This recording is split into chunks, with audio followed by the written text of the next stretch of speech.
Bem, estamos continuando com nossa série de estudos, verso por verso, do livro de Gálatas.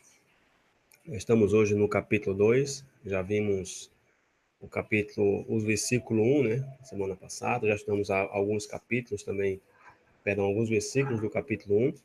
Concluímos com 3 estudos no capítulo 1, e agora nós estamos no capítulo 2 do livro de Gálatas, e vamos hoje estudar apenas 10 versículos. Não vamos concluir todo o capítulo, porque a partir do capítulo 2 de Gálatas, é importante que os irmãos tenham bem claro o que a gente vai falar aqui, porque a carta de Paulo aos Gálatas é a carta mais importante que o apóstolo Paulo escreveu, né? A gente ficamos muito mal acostumados na igreja em querer só saber coisa assim de bem-estar, e que Deus vai fazer, que vai mudar teu quadro, que vai... E a gente não nos doutrinamos em querer saber da doutrina. É por isso que o apóstolo Paulo fala a Timóteo: tem cuidado de ti mesmo e da doutrina. Por quê? Porque sem doutrina, sem instrução, não existe, ou seja, a gente estamos perdidos, né? Uma pessoa sem educação é uma pessoa, ou seja, é uma pessoa que está praticamente nula. Então, essa parte do livro de Gálatas, né, é a parte que mais contém informação doutrinal, né? É a parte onde tem, assim, os conceitos mais técnicos que o apóstolo Paulo vai utilizar, né? E é por isso que o apóstolo Paulo, o apóstolo Pedro fala que ele é difícil de se entender, porque o apóstolo Paulo ele era muito técnico nas suas palavras, muito culto e muito sábio. Então nós não podemos simplesmente ler o livro de Gálatas ou qualquer livro da Bíblia assim só porque hoje é Shabat. Nós temos que se envolver na leitura e se colocar no lugar do personagem. Por quê? Porque aí nós conseguimos entender muito melhor. É como você ler uma carta, por exemplo. Quando meu pai viajava muito para São Paulo, quando eu morava na casa da minha mãe, e naquela época se mandava carta, né? Mandava-se carta, o primeiro a abrir a carta era eu, né? Eu gosto muito do meu pai, sou muito apegado a ele. Assim, e eu quando lia a carta que meu pai escreveu para minha mãe, eu me colocava como se estivesse com meu pai lá em São Paulo. Começava a chorar, assim, eu me ficava imaginando como é que ele estava vivendo, o que é que ele estava fazendo, as palavras que ele dizia assim. Porque se uma carta de uma pessoa, a gente tem que se colocar assim, imagina eu receber sua carta de pedido de namoro da minha esposa, assim, com a maior frieza. Ai, que lindo. Eu tenho que me colocar justamente, me envolver no assunto para que eu possa justamente captar a mensagem da Bíblia. Porque é assim que nós conseguimos entender a Bíblia, não é lendo. Porque ler a Bíblia, todo mundo lê. Tem gente aí, conheço pessoas que já leu a Bíblia 10, 30 vezes, mas não conseguiu entender a Bíblia ainda. Por quê? Porque uma coisa é você estudar a Bíblia e outra coisa é você estudar da Bíblia. Estudar da Bíblia, todo mundo estuda. Agora, estudar a Bíblia, aí é você justamente se envolver num contexto em que os personagens escreveram. Então, o livro de Gálatas, e quem sabe aqui como se diz o nome original de Gálatas? Alguém faz ideia de como se chama Gálatas? Galut e A. Galut significa exílio, tem a ver com dispersão, e A é uma abreviação do tetragrama sagrado, do nome do Eterno. Então, a palavra Gálatas significa a dispersão de Iá, a dispersão do Eterno. Porém, quem foi que o Eterno dispersou mais uma vez? Pois as tribos de Israel. E é interessante que todos os estudos que nós gravamos sempre tocamos no tema das 10 tribos. Por quê? Porque esse é o tema central de toda a Bíblia. Nós não temos para onde correr. Por mais que você queira falar aqui de promessas, se for falar de promessas, as promessas são para quem? Para as tribos de Israel. Se for falar de salvação, a salvação é para quem? Para as tribos de Israel. Então, tudo está conectado com essas 10 tribos que o Eterno dispersou entre as nações. E onde estão agora essas tribos de Israel? Pois entre o mundo, né, espalhada entre as nações, né, e o Eterno está começando a despertar, ou já começou, porque segundo a profecia, segundo os cálculos que se fazem, a partir de 2009 foi quando o Eterno ele tirou o castigo das 10 tribos de Israel. Por isso que esse movimento de raízes hebraicas da fé pegou força em 2009, 2010, por aí, porque antes era oculto esse tema, ninguém nem sequer sabia que se trata de hebraico, ninguém nem fazia nem ideia. Sabia uma palavrinha ali de hebraico, uma palavra shalom, mas ninguém estava assim inteirado de saber, puxa, hebraico, Israel, quem é Israel? Para pensar que Israel já acabou, era o povo da Bíblia, o povo de Jacó, porém, essas tribos estão despertando, né? E foi exatamente isso que falamos nos primeiros versículos do capítulo 1, né? E no último estudo que tivemos de Gálatas foi sobre o tema de quê? Do Evangelho, vimos qual é o Evangelho, que o Evangelho é justamente a boa mensagem, ou seja, o Evangelho literalmente significa o que Moisés ensinou. Um evangelho sem Moisés é um evangelho maldito. Por quê? Porque Moisés é a base de toda a Bíblia. Por isso que se chama Moshe Rabbeinu, ou seja, Moisés, o nosso grande mestre. Porque Moisés foi o único homem na Bíblia que falou assim, cara a cara com Deus, face a face. Inclusive, recebeu diretamente da boca do Eterno as palavras. Nenhum personagem bíblico teve assim como é que posso dizer, o privilégio que teve Moisés. Por isso que se chama Moshe Rabbeinu, porque ele foi um homem o grande mestre. Por isso que se fala que o Messias tem que ser semelhante a Moisés. Não diz que tem que ser semelhante a Elia, nem a Eliseu, nem a ninguém. Fala que você tem que ser semelhante a Moisés. Então, em 1 Pedro, no capítulo 1, nos versículos 23 e 24, Pedro ele vai nos dar justamente a definição do que seria ou do que é o evangelho. E ele começa dizendo o seguinte: sendo de novo gerados, não de semente corruptível, mas da incorruptível pela palavra de Deus, viva e que permanece para sempre. Porque toda a carne é como a erva, e toda a glória do homem como a flor da erva. Secou-se a erva e caiu a sua flor, mas, aqui vem um porém, mas a palavra do Senhor permanece para sempre, e esta palavra do Senhor é que foi evangelizada entre vós.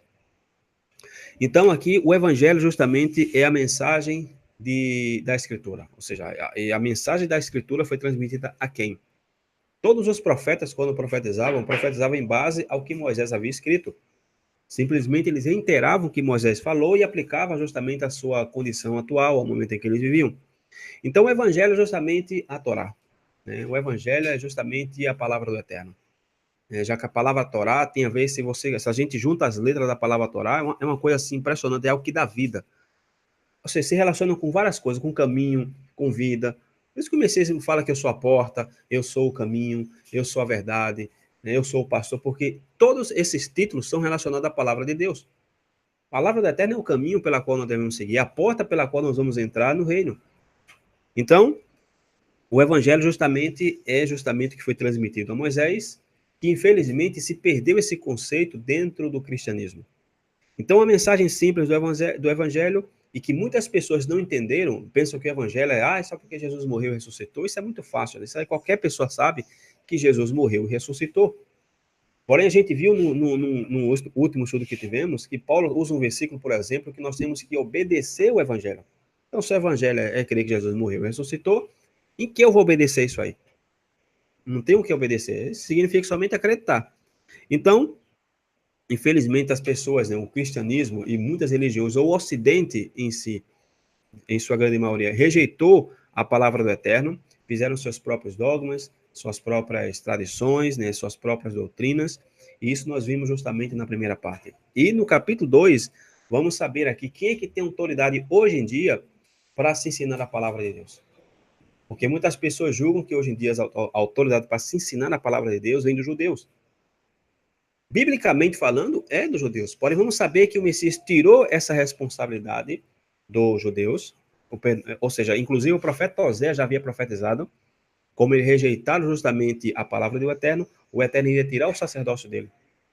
Por isso que o Messias falou, vou tirar de vocês isso e vou dar a pessoas que deem frutos.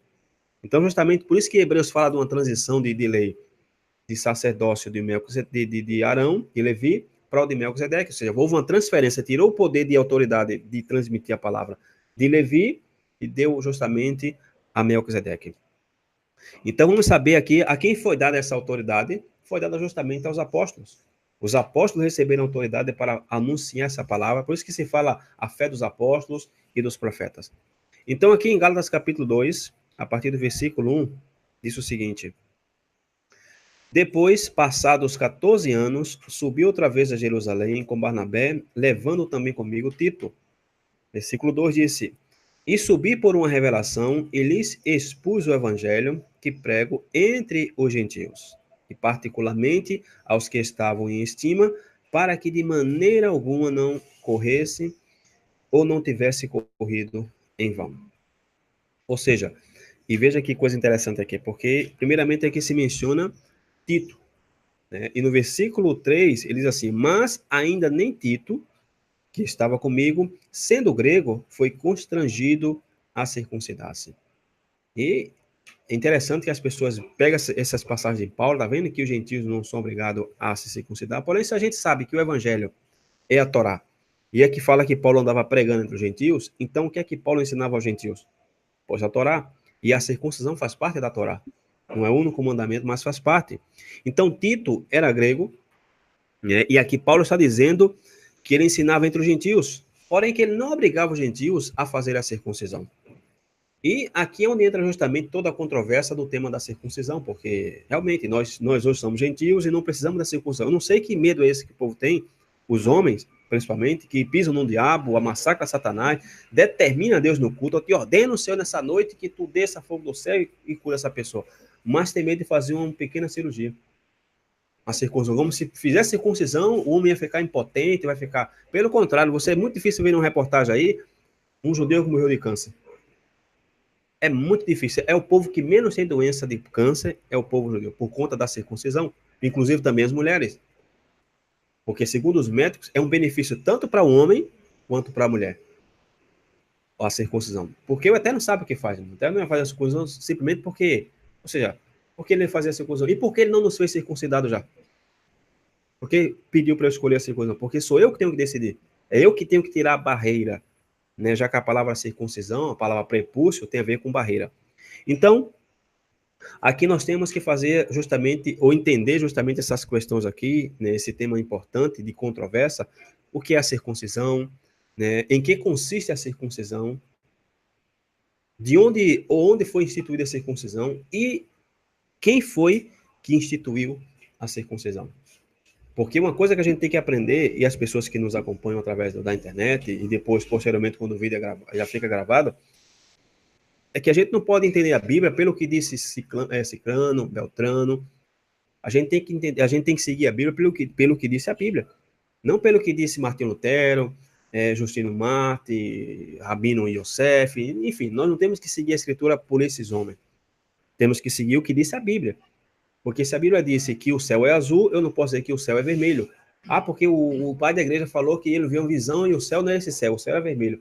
Bem, mas é o que está na Bíblia. Então, qual foi o primeiro homem que justamente recebeu a ordem de fazer a circuncisão? Foi justamente o que se conhece também como Abraão Avino, ou seja, Abraão, nosso pai. Abraão recebeu esse mandamento do Eterno de fazer a circuncisão e disse a Abraão, depois de ti, toda a tua descendência. Ok? E como eu falei, a palavra prepúcio, né, que é justamente onde se corta a parte, essa parte que cobre a ponta, em hebraico se chama orlá.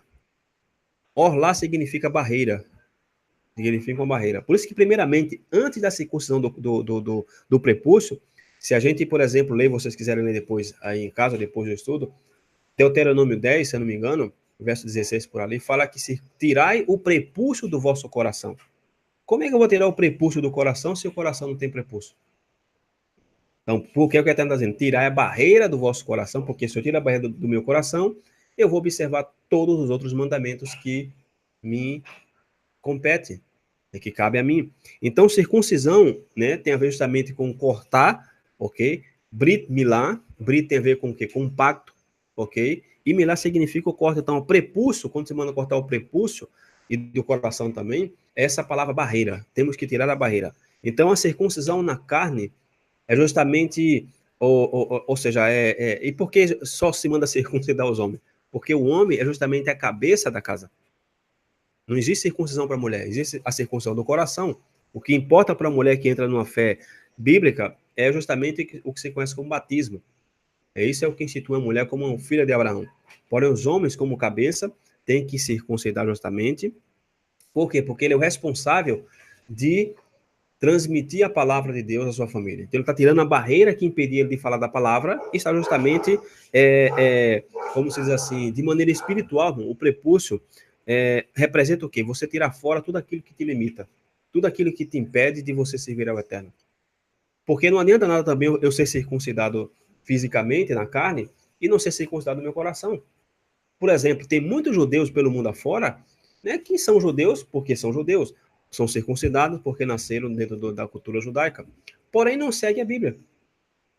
Não seguem nada da Torá, não creem nada da Torá, muitos não creem nem em Deus.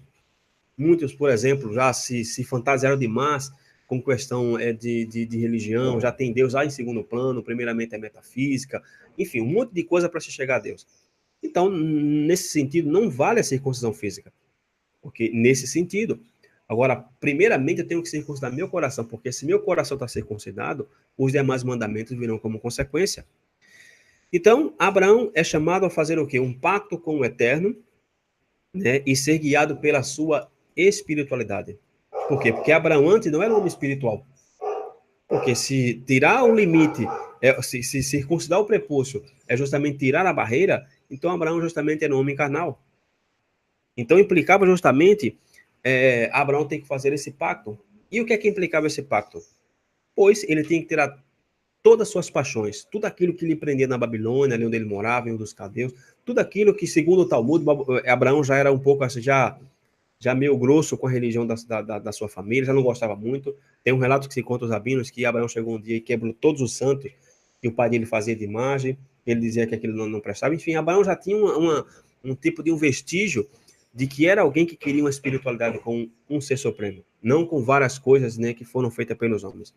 Então, isso, em essência, irmão, é a circuncisão. Tirar a parte instintiva, a parte animal que nós temos como homem, como ser humano, e abrir nosso coração. Por isso que se fala que o Eterno vai nos dar o quê? Um coração de carne. Vai tirar um coração de pedra, um coração duro, e vai nos fazer o quê? Uma pessoa espiritual. Por isso que Paulo fala, a lei é espiritual, e eu sou carnal vendido ao pecado. Agora, quem tem que se enquadrar a mim? Ou quem tem que se enquadrar? Eu a lei ou a lei a mim? Pois eu a lei. Se a lei é espiritual, pois eu tenho que ver de acordo com a lei. Ok? Então, isso justamente se trata o tema da circuncisão. Então, Abraão recebeu esse mandamento, né, de circuncidar seu filho, ok? E justamente isso, naquela época, era uma maneira da pessoa se tornar filho de Deus, uma pessoa circuncidada, ok? E o término filho de Deus está ligado com você ter, por exemplo, uma relação de obediência com o Eterno. É verdade? Então, por isso que se fala na Bíblia que todos os seres humanos, eles são criaturas de Deus. Porém, somente aqueles que decidem obedecer o mandamento da palavra do Eterno é que são considerados filhos de Deus. Então, como é que Paulo, então, aqui em Gálatas, está falando que não obrigou os gentios a se circuncidar, e nesse caso aqui, Tito, que era um discípulo do apóstolo Paulo. Porque se esse era o passo, ou para a pessoa ser parte do povo de Israel, porque naquela época dizia, se um estrangeiro quisesse peregrinar com vocês e quisesse celebrar a Páscoa, pois tinha que fazer a circuncisão. Então, se esse era o canal da pessoa entrar no pacto com o Eterno, então por que Paulo está dizendo que não circuncidou a Tito, ou seja, Tito, tu não és obrigado a fazer a circuncisão. Tá livre disso, Tito. Tu és um gentio, isso são para nós. Porém, temos que lembrar, irmão, que na época de Paulo, circuncidar a Tito ou circuncidar a um gentio converso implicava o quê? Implicava uma conversão ao judaísmo. E naquela época o judaísmo estava cético, por exemplo, aos gentios, aos gregos, a tudo que já havia histórico, né, da festa de Hanukkah e etc., dos gregos querendo dominar sobre o povo e helenizando o povo. Então havia justamente um rechaço por conta dos gregos. E se um gentio quisesse se circuncidar, quem fazia a circuncisão? Paulo não fazia circuncisão assim de maneira aberta. Quem fazia a circuncisão eram os rabinos. É como hoje, se eu quiser, por exemplo, me converter ao judaísmo rabínico, a primeira coisa que eu tenho que fazer é negar tudo isso aqui. Negar Jesus, negar o Novo Testamento e ficar somente com a Torá e com a lei oral. Primeiramente com a lei oral, porque segundo ele sim, a lei oral, eu não consigo entender a lei escrita. Então, por isso aí que Paulo fala muitas vezes, nós vamos ver mais na frente, no capítulo 3 por aí, que Paulo fala que se vós deixais circuncidar, da graça tens caído. Em que Paulo está falando? Quer dizer que Timóteo que é o da graça. Então, se eu me deixar circuncidar, pela circuncisão rabínica, o que é que implica? Eu vou deixar de crer, vou abandonar o Messias, vou negar o Messias e vou cair da graça. Então, é nesse sentido aqui que Paulo fala que Tito, sendo grego, não foi obrigado a fazer a circuncisão. Por quê? Porque implicava ir a uma sinagoga, se submeter às regras de um rabino, que talvez não cresça no Messias, e a pessoa tinha que ou se circuncidar e ser um tipo de judaizante, ou pensar, peraí, rapaz, é tanta regra que sabe que mais eu não vou querer saber nem de judaísmo, nem de seguir Messias. Vou viver minha vida de volta. Era um perigo naquela época fazer a circuncisão. Então, a controvérsia e o conflito sobre a circuncisão gira em torno das pessoas não saberem o contexto do primeiro século. O que é que implicava naquela época de Paulo se fazer uma circuncisão? Então, no versículo 3 fala, mas nem ainda Tito, que estava comigo, sendo grego, foi constrangido a circuncidar-se. E no versículo 4 diz o seguinte, e isso por causa dos falsos irmãos que se intrometeram e secretamente entraram a espiar a nossa liberdade que temos em Cristo Jesus para nos porem à servidão. Agora, aqui vai se introduzir um tema e um dos conceitos mais importantes da carta aos Gálatas, que é justamente o conceito de liberdade e o conceito de escravidão. Porque, segundo a teologia cristã, uma pessoa liberta é a pessoa livre da lei. Quando se fala que você está guardando a lei, então você voltou à escravidão da lei. Porque eles confundem o que é escravidão e o que é justamente liberdade. Né? Então, nós temos que saber o que seria liberdade e escravidão para a mente hebraica. Mais uma vez, temos que pensar como hebreus. Temos que nos infiltrar agora, nos transportar à época de Paulo e à mente de Paulo e pensar, Paulo, o que é que Paulo sim, o que é que Paulo imaginava, ou o que é que Paulo entendia por liberdade e por escravidão? Porque senão eu vou pensar, eu vou distorcer as palavras de Paulo. Então, por isso que eu tenho que me colocar na mente de Paulo, na cultura de Paulo e saber o contexto do primeiro século para saber o que para Paulo era liberdade e o que para Paulo era circuncisão, era escravidão. Porque de onde Paulo tirou isso aqui? De escravidão e o que significa estar em liberdade. Ou seja, aqui Paulo disse o seguinte, não circuncidou a Tito para não reduzi-lo à servidão. Ou seja, como é que Paulo não circuncidou a Tito para que Tito não fosse escravo? Escravo de quê? Porque esse é um mandamento de Deus. E o próprio apóstolo Paulo fala, por exemplo, nas suas cartas, no início, que fala Paulo, apóstolo de Jesus Cristo, escravo ou servo. Ou seja, como é que ele não está sendo contraditório? Como é que ele aceitou a Jesus, agora Cristo, a Yeshua, e se tornou escravo, e ao mesmo tempo disse que não circuncidou a Tito para Tito não ser escravo? Então, no livro de Atos, no capítulo 1, todo o contexto da circuncisão está em base a Atos capítulo 15. Atos 15, versículo 1 diz o seguinte. Isso aqui é o concílio de Jerusalém. E disse, então alguns que tinham descido da Judéia ensinavam assim os irmãos. Se não vos circuncidardes conforme o uso de Moisés, não podeis salvar-vos. Se vocês não se circuncidarem conforme o uso de Moisés, vocês não vão ser salvos. Na nossa cultura do Ocidente, vocês não vão ao céu. Vocês não vão entrar no Nova Jerusalém, vocês não vão subir nas nuvens com Jesus. Porém, a palavra uso aqui, irmãos, em outras traduções, usa a palavra rito. Outras traduções, por exemplo, a Nova Versão Internacional usa o termo rito, o rito de Moisés. E essa palavra rito ou uso, se a gente não conseguir entender essa palavra uso aqui, nós vamos distorcer todo o capítulo 15 de Atos dos Apóstolos. Por quê? Porque se você não conhece essa palavra uso, tudo que você falar com respeito à circuncisão aqui, distorcendo, você está blasfemando contra a Torá e contra o Eterno. Por quê? Porque a primeira coisa que nós temos que ver aqui, que disse que, disse o seguinte aqui, ó, e alguns que tinham descido da Judéia. Quem foram esses que desceram da Judéia?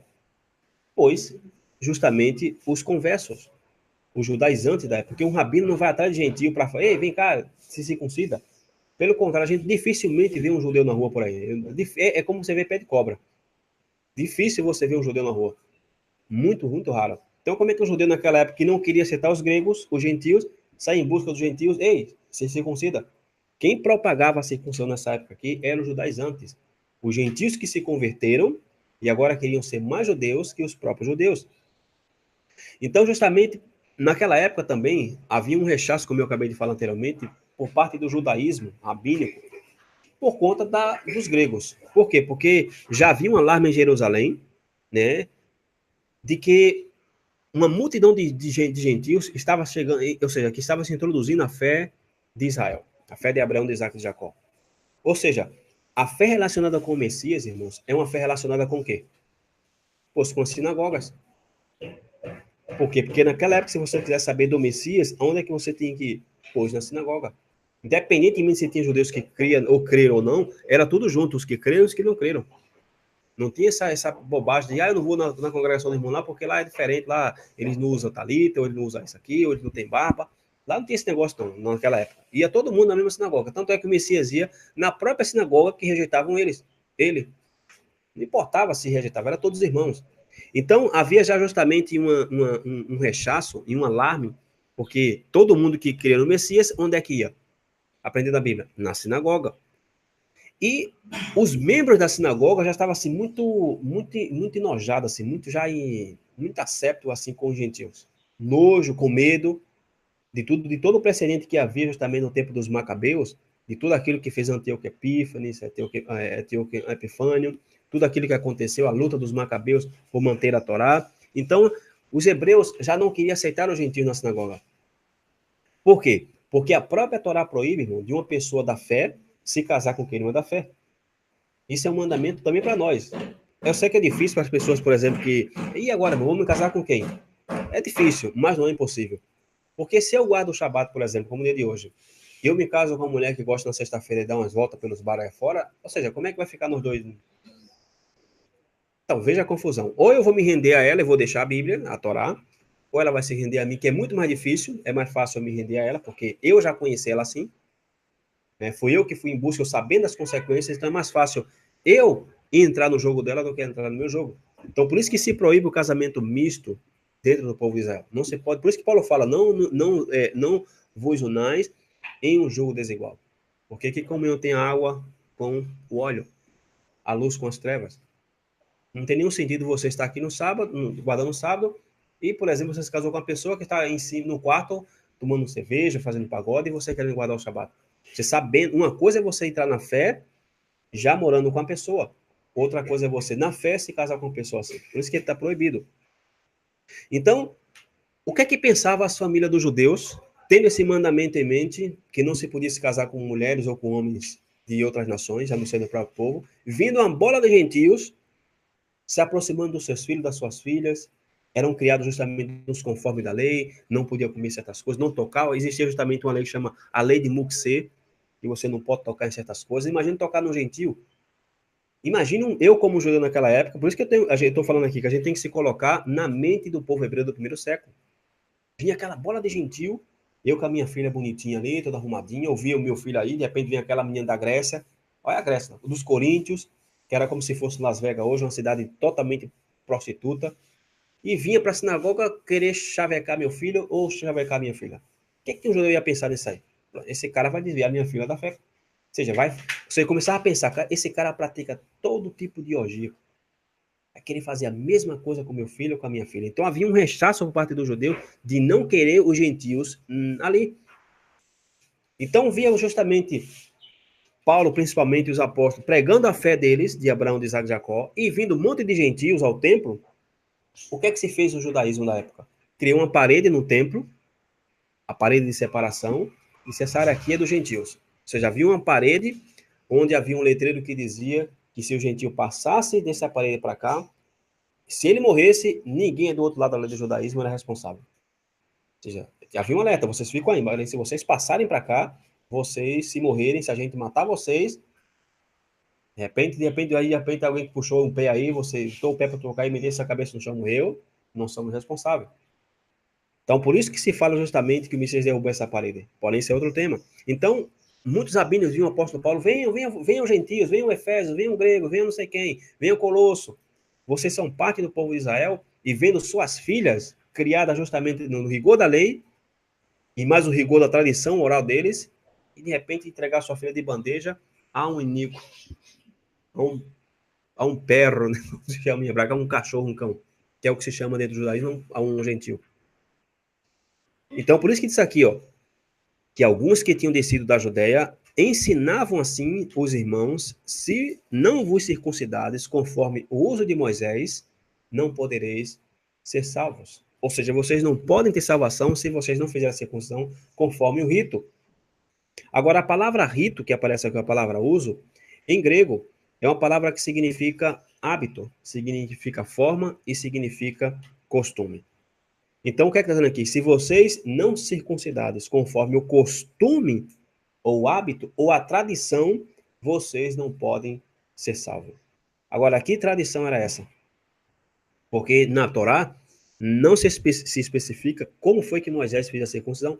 Pelo contrário, a Torá nem especifica como é que eu tenho que fazer a circuncisão. Manda você cortar o prepúcio do órgão varonil. Não diz assim, pega uma faquinha, corta, meça tal centímetro, calcule, marca um X, vai marcando, né, os milímetros, e cuidado. Não, a Torá não especifica isso. Manda-se cortar o prepúcio e acabou. Então, de onde surgiu justamente esse uso de Moisés, essa tradição, esse costume de Moisés?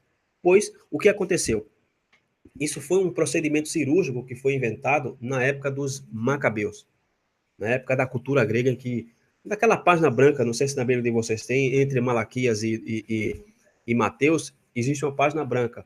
Segundo quem colocou essa página branca aí, dizem que é o tempo de silêncio que Deus teve com o povo de Israel, que não falou, 400 anos. E essa página de silêncio é justamente, se a gente quiser entender essa página em branco que está na Bíblia, é só ler primeiro e segundo livro de Macabeus, que vamos entender o que aconteceu nesse período em que Deus não falou com o seu povo. Então, no tempo da cultura grega, no tempo dos Macabeus, os gregos criaram um ginásio, e o que acontecia? Muitos judeus, como hoje, não queriam nada com a religião. Eu sou judeu, mas eu quero ver minha vida secular. E para se entrar num ginásio nos templos gregos, como é que se entrava? Pô, tudo pelado. Né? Homem e mulher, como fosse uma praia nudismo. Todo mundo ia entrar. Depois que a gente vê as estátuas da Igreja Católica, que é uma adaptação da cultura grega, das imagens tudo nua. Por quê? Porque os gregos, por isso que a palavra os gregos vem justamente de Jafé, do filho de Noé, porque Jafé ou Jafé significa bonito, significa beleza. E os gregos embelezavam o quê? A beleza física. Isso era para eles era a maior coisa. Por isso que é tudo mulher, tudo nua, tudo com os seios de fora, com uva pendurada pelo cabelo, enfim. Porque eles adoravam, eles assim, amavam essas coisas. E viam um bando de judeus todo picotado, entrando no ginásio. Que onda é essa aqui? Povo retrógrado é esse, gente? Povo atrasado é esse? Não. Então, muitos judeus, por não querer sofrer bula ou perseguição, e querendo ser grego também, se fazer grego, o que é que fizeram? Não sei como, não me pergunte que eu não sei, porque a Bíblia também não especifica. Eles, não sei se puxaram, não sei se tomaram alguma erva, não sei se passaram alguma coisa, que o prepúcio cresceu outra vez. Eles cobriram a ponta do seu prepúcio e ficaram aparentemente como se fosse incircunciso. De alguma maneira, não sei como eles fizeram isso, que cresceu novamente o prepúcio. Então, o que é que os rabinos viram justamente que a circuncisão estava sendo revertida? O que é que eles pensaram? Peraí, se continuar assim, gente, nós vamos ficar só nós. Então, inventaram um procedimento cirúrgico, onde eles cortam justamente uma veia no prepúcio que não se cresce mais. E esse é o rito que aparece aqui. Fizeram um tipo de cirurgia, um procedimento cirúrgico, que se a pessoa quiser ser considerada, tem que ser com eles. Porque somente eles sabiam onde era o corte específico e justamente aí não se cresce mais o prepúcio. Por isso que Paulo fala em Efésios, se eu não me engano, que diz que vocês são chamados incircuncisos pelos o da circuncisão. Ou seja, os judeus chamam vocês de circunciso. Porém, a palavra incircunciso ali em grego significa os que cobriram a ponta. É a palavra periptome. Ou seja, cobriram a ponta como? Pois esse contexto aqui de fazer justamente o prepúcio crescer. Inclusive, dizem que no Holocausto, muitos judeus conseguiram fazer isso, porque uma das maneiras de saber quem era judeu era mandando o cara abaixar as calças. Porque tudo branco, na moda tudo branco, os alemãos também. Então eu estava na casa, você é o quê? Não, sou alemão. Baixa as calças para ver. É retalhado aí, é judeu. Então muitos conseguiram fazer isso aí para escapar do massacre alemão. Então, o que acontecia justamente quando, sabendo todo esse precedente, quando viu justamente os rabinos, as pessoas da sinagoga, vindo essa bola de gentios, vamos supor que sejamos nós aqui, estamos na sinagoga. Imagine nós aqui, irmãos. Cada um de nós aqui estamos seguindo a fé.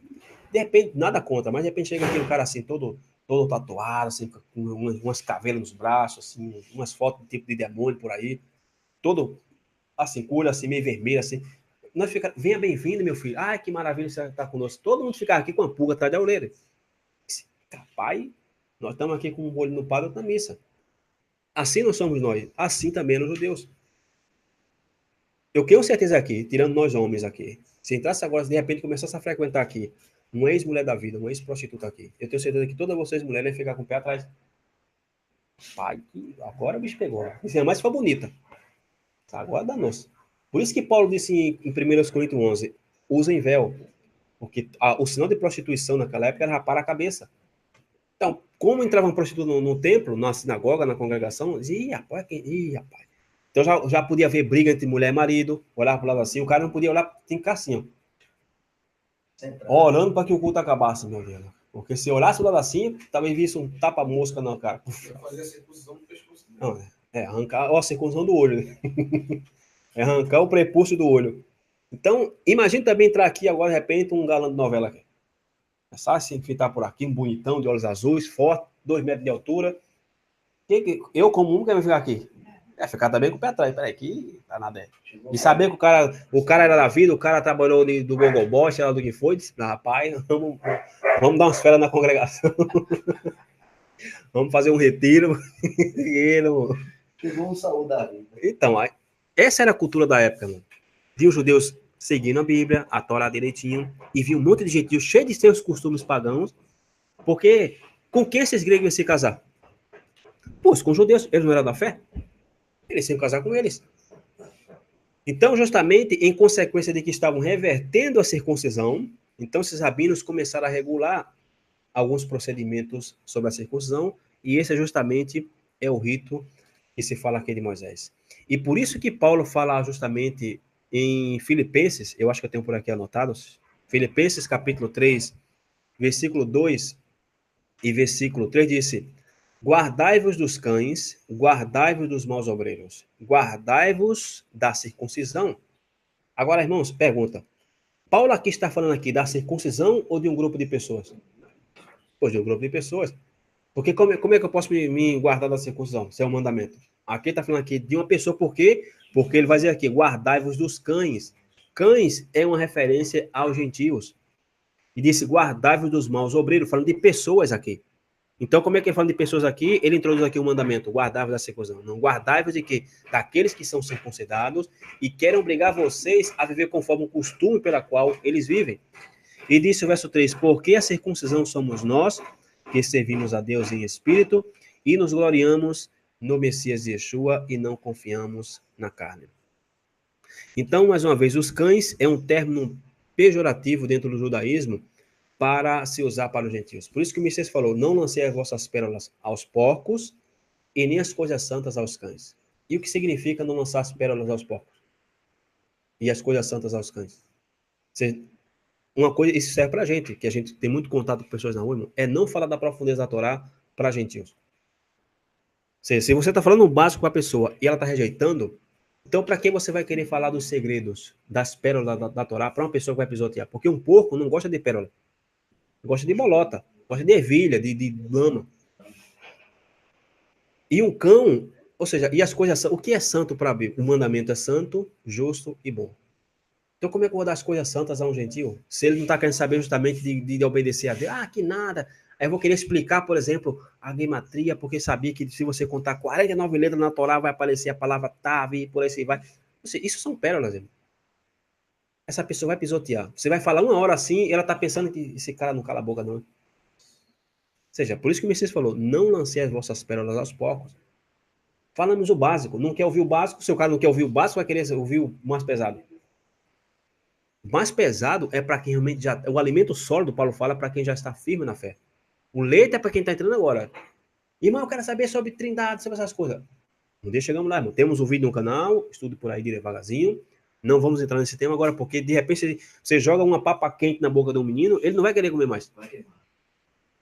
Então vai pela beiradinha, meu filho, devagarzinho, dá uma sopradinha, né? Deixa esfriar e por aí você vai. Por quê? Porque se você dá a comida forte demais à pessoa, uma pessoa que está com fome, ela pode passar uma. Por isso que se diz, e é correto, depois de Yom Kippur, você não poder comer comida pesada. Porque você passou o dia de jejum e você enche o bucho de comida pesada, você pode ter um problema de saúde. Então você recomenda comer uma sopinha, uma água, né, uma bolachinha por ali, aí forrando o estômago, e depois você faz lá teu carro de mão de comida. Né? Por exemplo do irmão Carlos. Então, o tema aqui era justamente, irmão, a circuncisão ritual conforme o costume halárrico. Ou seja, a palavra halahá tem a ver com a interpretação. Porque a palavra caminho na Bíblia, quando você fala ao Messias, eu sou o caminho, não é assim que você tem que entrar por ele. Você tem que seguir a ele. Caminho na Bíblia está relacionado com o quê? Com você obedecer os mandamentos. A palavra caminho e a palavra tera, ou perdão, a palavra halahá, tem a ver com a interpretação da lei. Então, todo o tema da circuncisão na carta aos Gálatas está relacionado com a tradição, ou seja, com a circuncisão conforme o judaísmo rabínico, ok? Porque se o homem desejasse fazer a circuncisão conforme o judaísmo, ele tinha que ir aonde? Pois, com os rabinos. E os rabinos iam perguntar, ok, você crê em quem? Quem foi que falou da fé? Ah, foi o apóstolo Paulo. Quem é Paulo? Paulo de Tarso? Ah, aquele ali é um apostata. Negou a fé. E quem é o rabino de Paulo? É Yeshua. Ixi, esse aí é o falso profeta, não é o Messias, não.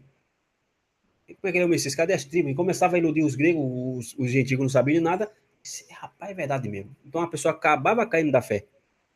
Negava o Messias. Então, a pessoa tem que se submeter à tradição dos rabinos, se caso quisesse fazer uma circuncisão com eles.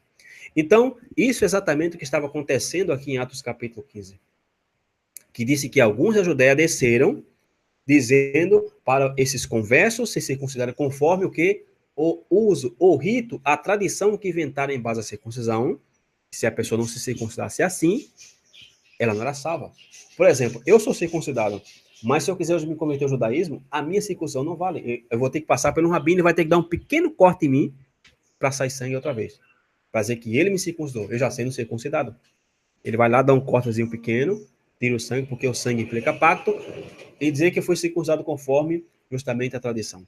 Então, esse é o tema aqui, e no versículo 2 de Atos 15 disse: tendo tido Paulo e Barnabé não pequena discussão e contenda contra eles, resolveu-se que Paulo e Barnabé e alguns entre eles subissem a Jerusalém aos apóstolos e aos anciãos sobre aquela questão, sobre justamente a questão do capítulo do versículo 1.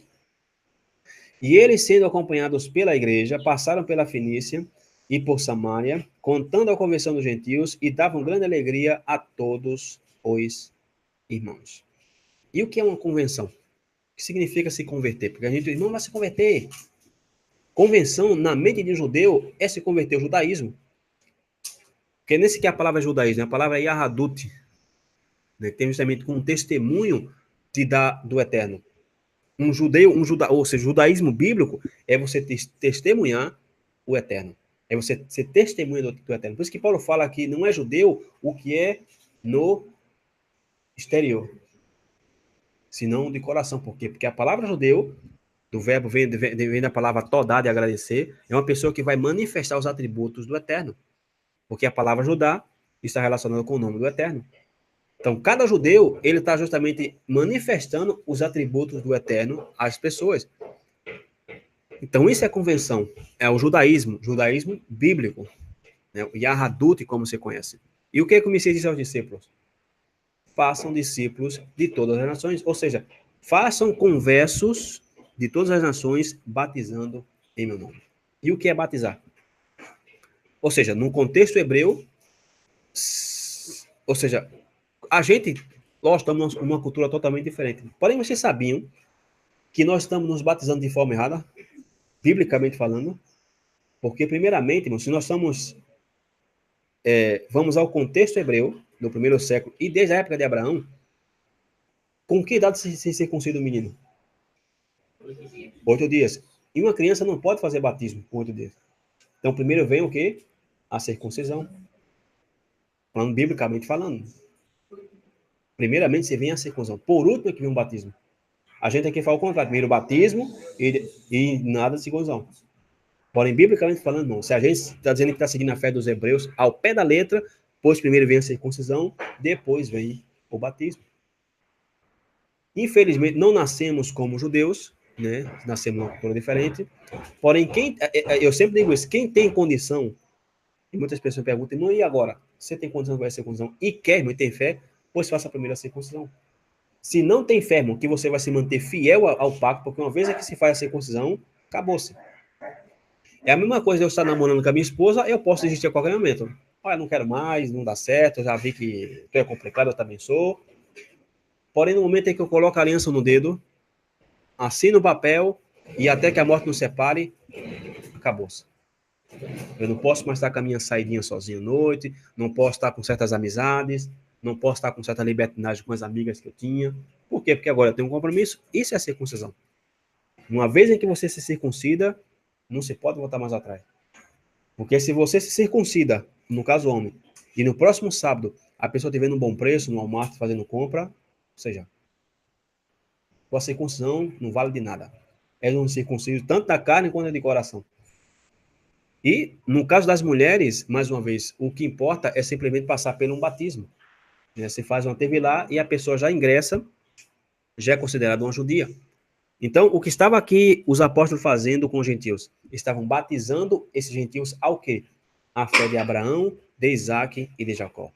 Ok? Por quê? Porque o Messias foi quem autorizou. E disse aqui o versículo 4. E quando chegaram a Jerusalém, foram recebidos pela igreja e pelos apóstolos e anciãos, e lhes anunciaram quão grandes coisas Deus tinha feito com eles. Alguns, porém, da seita dos fariseus, que tinham crido, e aqui está a prova de que os judeus, muitos judeus creram no Messias, inclusive da seita dos fariseus, e não pensa que seita é uma coisa do diabo, né? Se tornou uma língua pejorativa hoje em dia, negativa, na nossa cultura. Porém, seita é uma coisa boa. Naquela época, como é que se chamava o discípulo? A seita do caminho. Ou seja, esses são da seita de Yeshua. Porque seita é simplesmente uma parte de dentro do judaísmo que crê de forma diferente. Que criam no Messias. Então, a seita dos fariseus cria justamente, muitas vezes, na tradição oral. E a seita do caminho acreditava em quê? Pois nas doutrinas do Messias. E disse, se levantaram dizendo que era mister circuncidá-los e mandar-lhes que guardassem a lei de Moisés. Ou seja, então, temos que entender o que significava para eles a lei de Moisés. Porque o que significa para nós a lei de Moisés significa muito mais para um judeu. Inclusive, no judaísmo, quando você entra na sinagoga, que você vai pegar a Torá, o rolo da Torá, eles beijam a Torá, é coberta, enfim, é uma coisa assim, um zelo que assim, tem mais zelo pela Torá do que pelo próprio carro. Beijam a Torá e fazem de tudo pela Torá, abraçam, todo mundo quer tocar. Por quê? Porque, inclusive, dentro do judaísmo se ensina as crianças a aprender a Bíblia fazendo biscoito de chocolate, ou chocolate mesmo, em forma de letra, o Aleph, o Bet, e de repente pega uma letrinha ali, o menino forma a palavra Torá. Aí ele pega, vai comendo um biscoito, e o professor pergunta, o que significa essas letras? Ah, significa Torá. E a pessoa comeu um biscoitinho, e a Torá é o que é para você? Ah, a Torá é mais doce que o mel.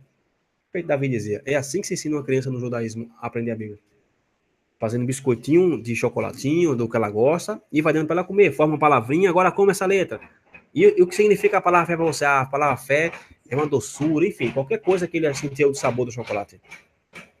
Então, no versículo 6, diz o seguinte, congregaram-se, pois, os apóstolos e os anciãos para considerar este assunto. E, havendo grande contenda, levantou-se Pedro e disse-lhes, homens e irmãos, bem sabeis que já há muito tempo Deus me elegeu dentre nós para que os gentios ouvissem na minha boca a palavra do evangelho e crescem. Ou seja, já aprendemos no estudo passado o que é o evangelho, que é a Torá, que é a palavra de Deus, e os gentios escutaram o evangelho, a Torá, e creram. Ou seja, se creram, é porque já estavam vivendo conforme justamente a isso aqui. E disse o versículo 8, e Deus que conhece os corações, lhes deu testemunho, dando-lhes o Espírito Santo, assim como também a nós. E mais uma vez, o que significa receber o Espírito Santo? Porque se tiver algum evangélico aí nos assistindo, cristão, vai dizer, não, receber o Espírito Santo é você falar em língua, é você pular, é você estar... Não, receber o Espírito Santo, qual é a função do Espírito Santo? Segundo o profeta Ezequiel. Colocar a lei em nossos... Ou seja, tirar o coração de pedra, nos dar um coração de carne e fazer com que nós andemos conforme as suas leis e os seus estatutos. Então, uma pessoa cheia do Espírito Santo é uma pessoa o quê? Cheia da palavra de Deus. O Messias na tentação do deserto só foi cheio do Espírito depois de quê? Dele ter vencido Satanás através de quê? De citar textos bíblicos. Depois que ele venceu Satanás, disse que veio o Espírito Santo e encheu o Messias. Foi cheio do Espírito Santo. E disse o versículo 9, falando de Deus aqui, e não faz diferença alguma entre eles e nós, purificando os seus corações pela fé. E já estamos aqui praticamente careca de saber que a palavra fé em hebraico significa fidelidade, crer, confiar e obedecer. Porém, obedecer o quê? Pois as leis do Eterno. Fidelidade ao quê? A palavra fé, emuná, e a palavra amém é as mesmas letras em hebraico. São as mesmas raízes, emuná e fé. E se você vai juntando justamente a palavra fé e a palavra emuná, significa no palhebraico que o sangue continua. As raízes da letra, da palavra fé e da palavra amém, significa que o sangue continua. Quando eu creio numa coisa, eu transmito a meu filho e meu filho continua crendo nessas coisas e vai passando de geração em geração. Ele vai obedecendo. Por isso que se manda ensinar o menino a Torá, não se encostar, não se deitar, não se levantar, não sair, não andar. Praticamente 24 horas temos que estar pensando na Bíblia. Por quê? Porque se não estamos pensando na Bíblia, estamos pensando em algo antibíblico. Tudo que temos que fomos fazer, temos que colocar a palavra de Deus na frente. Por que os hebreus venciam a guerra muitas vezes? Ou na maioria das vezes? Porque o que é que eles levavam de frente da guerra? E o que é contínuo da arca? A palavra de Deus. Por isso que eles eram vitoriosos, porque a palavra é na frente. A palavra é o escudo. E disse o versículo 10. Agora, pois, por que tentais a Deus, pondo sobre a servir dos discípulos um jugo que nem nossos pais, nem nós podemos suportar? E que jugo é esse? Porque se nós sabemos, segundo o salmista, segundo o Messias, que a lei do Eterno é suave, o meu jugo é o quê? É leve e meu fardo é suave. E como é que Pedro está dizendo aqui que não vamos tentar Deus colocando o jugo sobre o discípulo? Dando a entender, entre aspas, que se mandar eles guardar a lei, eles vão estar com peso nas costas. Que jugo é esse? Pois isso é o que a gente vai ver no próximo capítulo. Disse o versículo 11: mas cremos que seremos salvos pela graça do Senhor e Yeshua Messias, como eles também. Então toda a multidão se calou e escutava a Barnabé e a Paulo, que contavam com grandes sinais, prodígio Deus havia feito por meio deles, entre os gentios. Verso 13. E havendo-se eles calado, tomou Tiago a palavra, dizendo: homens, irmãos, ouvi-me. Simão relatou que primeiramente Deus visitou os gentios para tomar deles um povo para o seu nome. E com isso concordam as palavras dos profetas, como está escrito: depois disto voltarei e reedificarei o tabernáculo caído de Davi, que está caído, levantá-lo-ei das suas ruínas e tornarei a edificá-lo, para que o restante dos homens busquem ao Senhor, e todos os gentios sobre os quais o meu nome é invocado, ou seja, sobre onde a minha palavra é ensinada, diz o Senhor que fez todas essas coisas, conhecidas são a Deus desde o princípio do mundo todas as suas obras. E aqui Tiago toma a palavra e disse aqui: irmãos, ouvi-me. Tudo que está acontecendo aqui, tudo que Pedro falou e tudo que a gente está vendo aqui, essa bola de gentil entrando na fé, isso os profetas disseram. Agora, que profeta? Amós, eu já acabei de dizer. Tiago está citando aqui uma profecia de Amós, capítulo 9. E o que é que tem a ver Amós, capítulo 9, que é um profeta relacionado às tribos de Israel, às 10 tribos, e aplicando aqui ao gentio, se o gentio não tem nada a ver com Israel? Ou seja, o que é que Tiago viu nesses gentios aqui?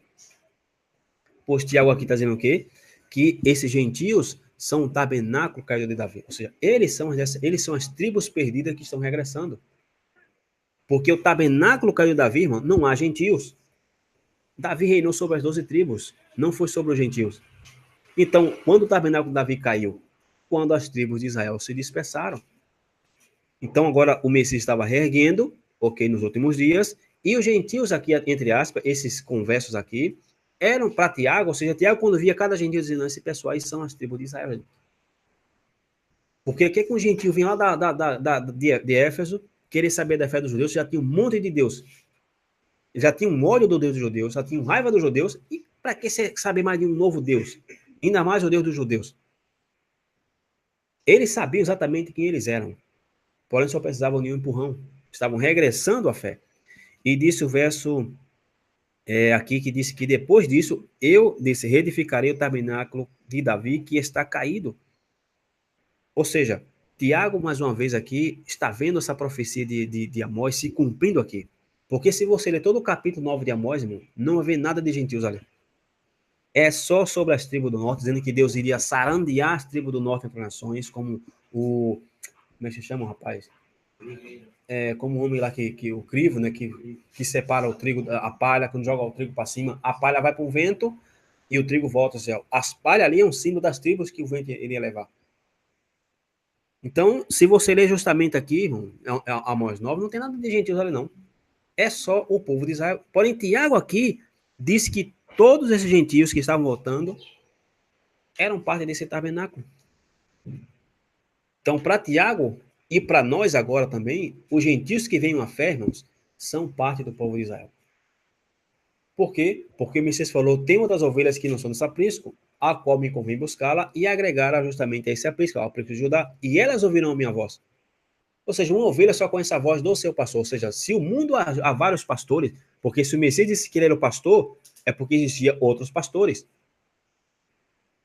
Então, se a ovelha é de Israel, ele vai ouvir a voz do pastor de Israel. Então, se o pastor da ovelha é de Israel, de onde essa ovelha é? Pois o redil de Israel. Por quê? Porque existem outros apriscos por aí. E disso o verso 19. Por isso julgo que não se deve perturbar aqueles dentre os gentios que se convertem a Deus. E a palavra perturbar em aramaico é não colocar tropeço, não colocar obstáculo para essa pessoa, por exemplo, não seguir a fé. É como chegar alguém aqui de repente agora aqui, né? Vem aqui de repente com seus costumes do mundo aqui, a gente, irmão, aqui nós temos um costume, né, que você tem que vir sempre, não pode vir de bermuda. Nenhum lugar diz que eu não posso vir de bermuda. Aí a gente já começa a colocar, você já tem que deixar de comer pouco, já tem que guardar o sábado, já tem que largar o trabalho. Enfim, como é que essa pessoa vai querer ficar aqui? Viu? Amanhã já peça suas contas, arruma outra coisa, porque tem que guardar o sábado. E aqui nós não brinca, não. Aqui nós somos bíblicos demais. Porém, uma pessoa, que bom, irmão, que maravilha, nunca mais pisa aqui. Até nos bloqueiam no WhatsApp, aqui são um bando de malucos. Como é que eu vou solicitar minha família? Pelo contrário, a gente tem que ser essa pessoa livre. Não, irmão, isso aqui é pra gente. A gente somos da fé, somos judeus, nós somos obrigados a guardar o sábado. Deixar a pessoa, ela se sentir excluída, peraí, por que só eles podem guardar o sábado ou não? Irmão, e a carne? Não, a carne de porco, irmão, só quem não pode comer são o povo da fé. Os que estão em pacto com o Messias. Ela tem que se sentir excluída, não eu excluir ela. Porque ela vai sentir o quê? Puxa vida. É como no judaísmo, uma pessoa vai se converter, o que é que eles fazem os rabinos? Nega a pessoa 3 vezes, não. Isso aqui é pra gente mesmo. É complicado, irmão, seguir a fé do judeu. Fica com teu santo. Feito a nora de Ruth fez, como é o nome dela? Noemi. Vai, Ruth, volta para a tua terra, volta para os teus deuses. A gente tá em Belém tá numa crise terrível, tá sem pão. Fica com teus deuses. Não. Onde tu fores, eu vou também. Ou seja, em base a isso, o judaísmo pegou essas frases e hoje rejeita 3 vezes uma pessoa.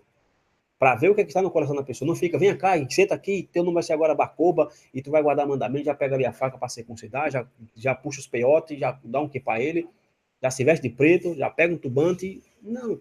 A pessoa tem que sentir o desejo de querer.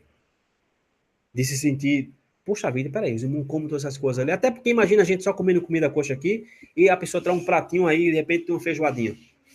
Aí a gente não sabe, né? Aí deixou na mesa ali. Ele viu que ninguém tocou, ninguém come isso aqui, não? Não, irmão, isso aí a gente não come, não, porque isso é contra a Bíblia. Você acha que outra vez ele vai trazer? Mas começar. Que onda é essa, irmão? Joga isso fora! A minha casa não entra pouco. Essa porcaria, pá! Fora daqui, Satanás! Nunca mais vai vir aí. E eu estava falando isso com uma pessoa ontem, justamente sobre essa questão que a conversão, Paulo, na verdade, está fazendo, reeditando a teologia da época. Exatamente. Ele está colocando no seu devido lugar, né, os fatores ali, e como se deu, por exemplo, a circuncisão. Primeiro Abraão andou ali 24 anos com o Eterno, depois que ele se todo o coração, ele foi lá e fez a circuncisão. E o povo no deserto também passou muito tempo para depois fazer a circuncisão. Então, Paulo tirou a prerrogativa da salvação da circuncisão e trouxe de novo ao Eterno. Exatamente. Você, aos poucos, iria obedecer e fazer a circuncisão. Exatamente. Porque nem circuncisão, nem guardar shabat, nada disso nos salva, irmão. O que nos salva, ou seja, o que nos salva, irmão, é a nossa obediência a tudo. Porque guardar shabat, ou seja, ninguém trabalha no sábado, ok. Mas e no domingo, assim? E meu dia a dia com as pessoas? E como é que eu, se eu sou uma pessoa que, de repente, a pessoa me passa um troco errado no mercado aí, R$ 5 a mais, já fico doido, R$ 5, como que vai me deixar rico, já escondo, ao invés de devolver. Ou seja, eu me estresso muito na rua, assim, de repente, assim, alguém pisa no meu pé, seu maldito, tá cego, Satanás. Assim, então não adianta guardar o sábado somente.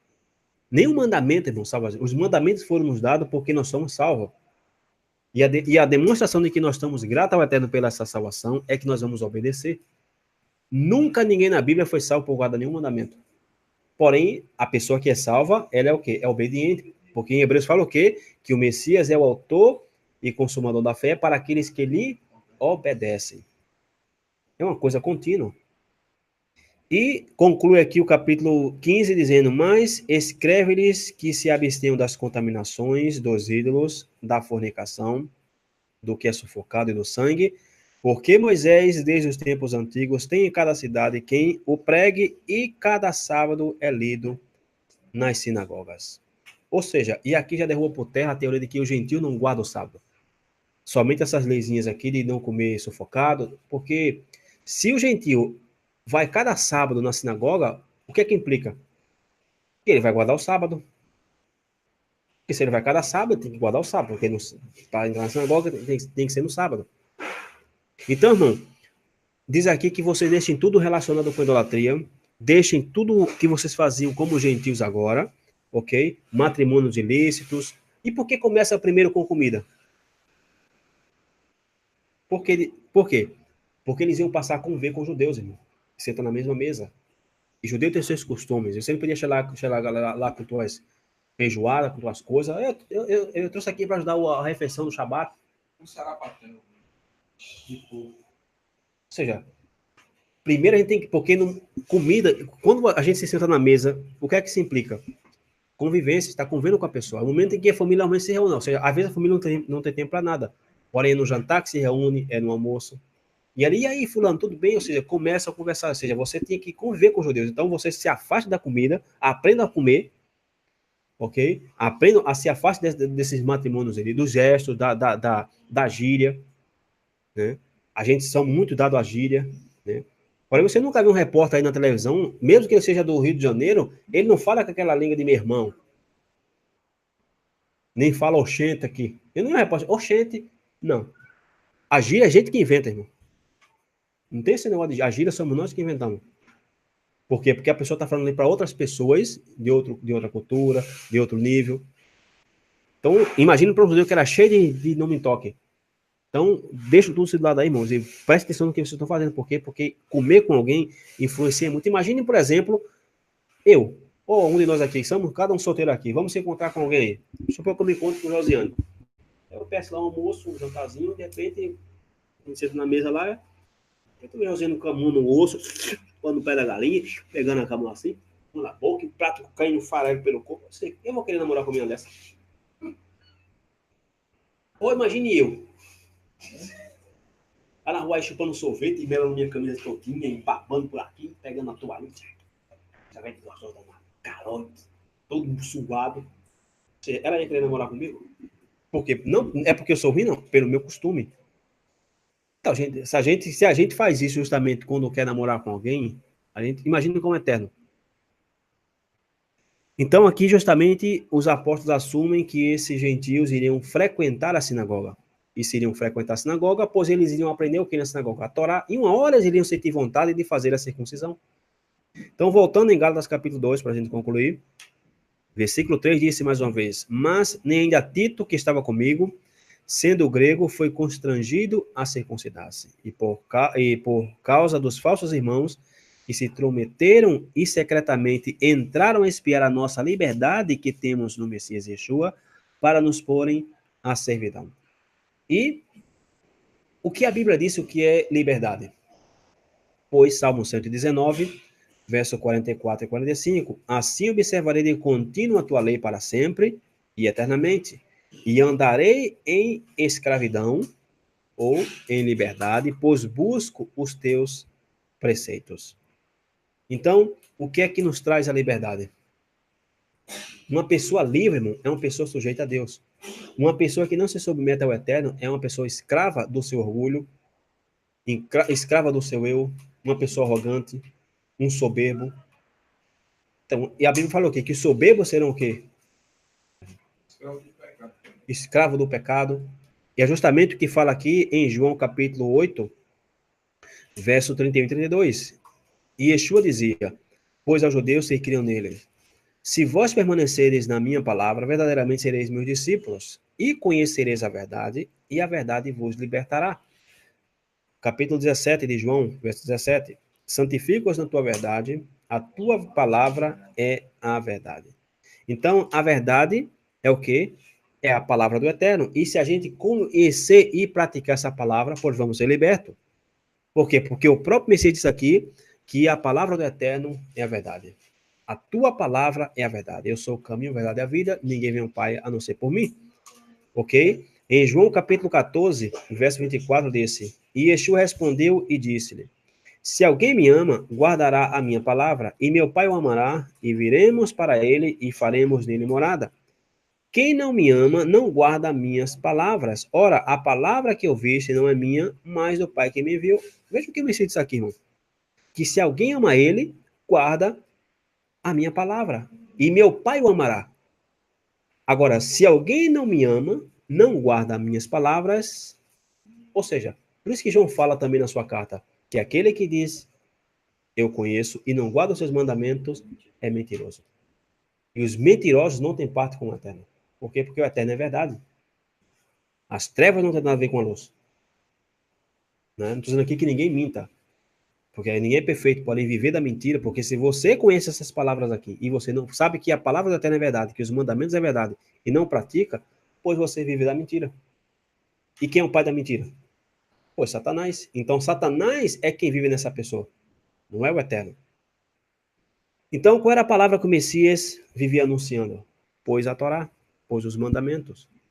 E em 1 João, mais uma vez não, 1 João capítulo 2, verso 7, disse, irmãos, não vos escrevo o mandamento novo, mas o mandamento antigo, que desde o princípio, ou seja, desde Gênesis, tivestes. Este mandamento antigo é a palavra que desde o princípio ouvistes. Ou seja, e a qual palavra que João está se referindo aqui? Pois a lei de Moisés. E em João 8,34, diz 33, perdão, respondeu-lhe, no caso os judeus, somos descendência de Abraão e nunca servimos a ninguém. Como dizes tu, seremos livres. Ou seja, aqui o judeu está recriminando Yeshua porque Yeshua disse que eles eram escravos. Pai, como não somos escravos? Nós nunca fomos servos de ninguém. E nesse momento que estamos indo, isso aqui é o Messias, eles eram escravos de quem? Ou de Roma. Os romanos dominavam sobre ele. Antes eram da Grécia, depois da Grécia, Babilônia, e Egito, Persas e por aí vai. Sempre foram escravos de alguém. Como diziam aqui que não eram escravos de ninguém? E disse o verso 34, respondeu-lhe Yeshua, em verdade eu vos digo que todo aquele que comete pecado é servo do pecado. E pecado é transgressão da lei. Todo aquele que... Agora, o Messias disse aqui, isso aos judeus, tá? Se ele disse isso aqui aos judeus, irmãos, imagina a gente, aos seus irmãos aqui. Em verdade vos digo que todo aquele que transgride a lei de Moisés é servo do pecado. Nem comete, é servo. E disse justamente agora o verso 35, né? Ora, o servo não fica para sempre em casa, o filho fica para sempre. Se, pois, o filho vos libertar, verdadeiramente sereis livres. Então, ou nós somos libertos pelo Messias, ou sempre vamos dizer que estamos no Messias e seremos escravos do sistema.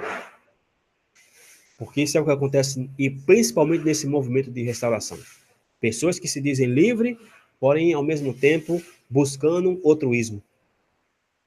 Saiu de um ismo e está indo atrás de outro ismo. Sai de uma religião e busca outra religião. Ou seja, onde o Messias falou, onde a Torá fala, nem desvie para a esquerda, nem para a direita. A gente tem que estar no meio, irmão. A gente não pode ter partido. O nosso partido é a palavra de Deus. Ou seja, nós somos da seita do caminho. Verso 37. Bem sabeis que sois descendência de Abraão, contudo procurais matar-me, porque a minha palavra não entra em vós. Então, se dão conta do porquê queriam matar o Messias?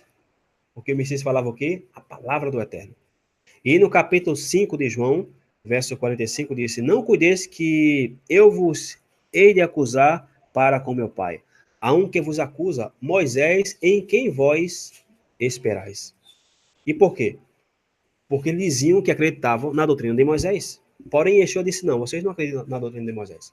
Por quê? Porque ele vai dizer justamente no verso, 30, no verso 40, verso 46, porque se vós cresces em Moisés, creriam em mim, porque de mim escreveu Moisés. Então, se o Messias disse isso aqui, irmãos, para os judeus, que se eles crescem em Moisés, creriam nele, então qual o requisito para mim crer no Messias? Pois é, crer no que Moisés escreveu. Se eu quiser entender Yeshua, tenho que entender o que Moisés falou. É simples, né? Não tem para onde a gente fugir. Então, crê no que Moisés escreveu, e se a gente desconhece o que Moisés escreveu, nós vamos ter uma visão distorcida, uma visão, possa chamar Yeshua, Yahushua, seja lá como você chama, uma visão romana do Messias. Que o Messias fez certas coisas, que ele não era mais judeu, que ele aboliu a lei, que estamos livres, ok? E disse João 7,19, não vos deu Moisés a lei, e nenhum de vós observa a lei. Por que procurais matar-me? Ou seja, aqui, a jactância desses homens aqui é porque pensavam que guardavam a lei de Moisés, porém não guardavam era nada. Haviam substituído a lei de Moisés por um monte de tradições, e quando o Messias veio justamente criticar essas tradições, pois queriam matar o Messias. E disse Mateus capítulo 5, verso 18 ao 20, porque em verdade vos digo que, até que o céu e a terra passem, nem um jota ou um tio jamais passará da lei, sem que tudo seja cumprido. Qualquer, pois, que violar um desses mandamentos, por menor que seja, e assim ensinar aos homens, será chamado vão no reino dos céus. Aquele, porém, que os cumprir e ensinar, será chamado grande no reino dos céus. Porque vos digo que, se a vossa justiça não exceder a dos escribas e fariseus, de modo nenhum entrareis no reino dos céus. Agora, por que o Messias diria isso aqui a um grupo de judeus? Ou seja, acaso os escribas e fariseus não andavam guardando a lei? Então, por que o Messias falou isso aqui para ele? Por quê? Porque aqui é onde o Messias vai entrar no tema da autoridade, de dar autoridade para interpretar a Bíblia aos apóstolos. Por quê? E por que foi tirado justamente a autoridade dos fariseus e dos escribas ensinando a palavra? Porque não estavam guardando simplesmente a lei. Ele fala que não está rodando tudo. Exatamente. Não estava interpretando a palavra de maneira correta, estava impedindo as pessoas que queriam entrar, nem entravam, e quem queria entrar não deixava entrar. Por quê? Porque era um monte de tradição, em cima de tradição, em cima de tradição, que quando você chegasse na lei, já estava morto de cansado. E é por isso que hoje em dia, até no próprio povo judeu hoje, 90%, 80% do povo judeu, irmão, são pessoas que não creem em nada, assim, não querem nada com religião, por conta do jugo da lei.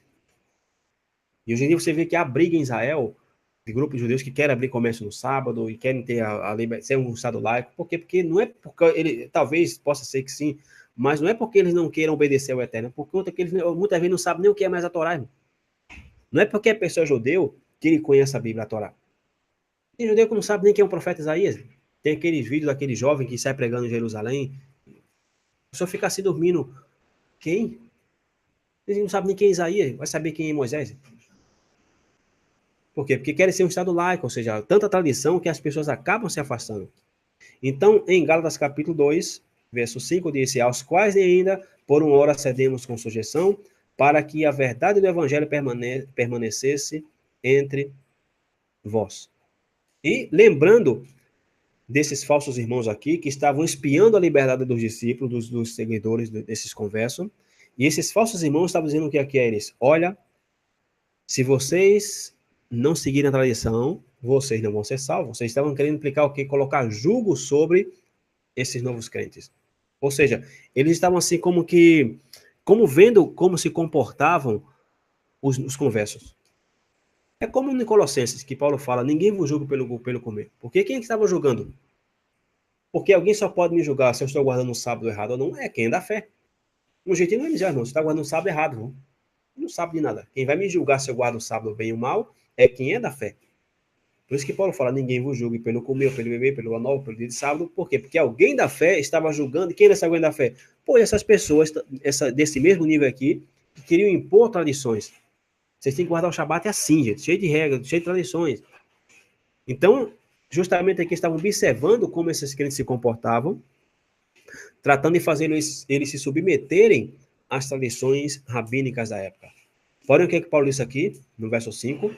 Disse, aos que nem ainda por uma hora cedemos com sujeição, para que a verdade do evangelho permanecesse entre vós. Ou seja, que aqui Paulo, os crentes e os apóstolos tinham duas opções. Ou se submeter à autoridade rabínica da época, né? E das pessoas da Judéia, esses aqui. Porque Paulo fala o quê? Que para a verdade do evangelho permanecesse entre vós. Por quê? Porque senão, irmão, depois já não iria ter a liberdade de fazer o que estava escrito. Por quê? Porque iam se sujeitar a um jugo que iria justamente colocar carga sobre carga em cima da interpretação da lei, e a pessoa não ia guardar mais o mandamento, não ia ter mais a liberdade justamente de obedecer conforme está escrito. E em Mateus capítulo 20, verso 23, diz o seguinte: e chegando ao templo, acercaram-se dele, estando já ensinando os príncipes dos sacerdotes e os anciãos do povo, dizendo, com que autoridade faz isto? E quem te deu autoridade? E na época de Yeshua, irmão, não é como hoje aqui. De repente, chega uma pessoa aqui, passa 2 dias com a gente aqui do Shabat, vem gravar um estudo aqui, irmão. Na época dos apóstolos, não. Você não podia chegar assim, olha, eu venho aqui falar da Bíblia para vocês, não. Eu aqui falar da Torá, tem um assunto bíblico para vocês. Não. Você tinha que dizer de que cobertura você vem. Quem era a tua autoridade? Tu viesse de qual escola de pensamento aí, Rabinho? Ah, eu vim aí lá do vendedor de limão da esquina ali. Ah, não entra aqui, não. Tem que ser alguém importante. Ou seja, vem o nome de quem? De Hilel, vem o nome de Shammai, vem o nome de fulano, vem o nome, até chegar em Moisés.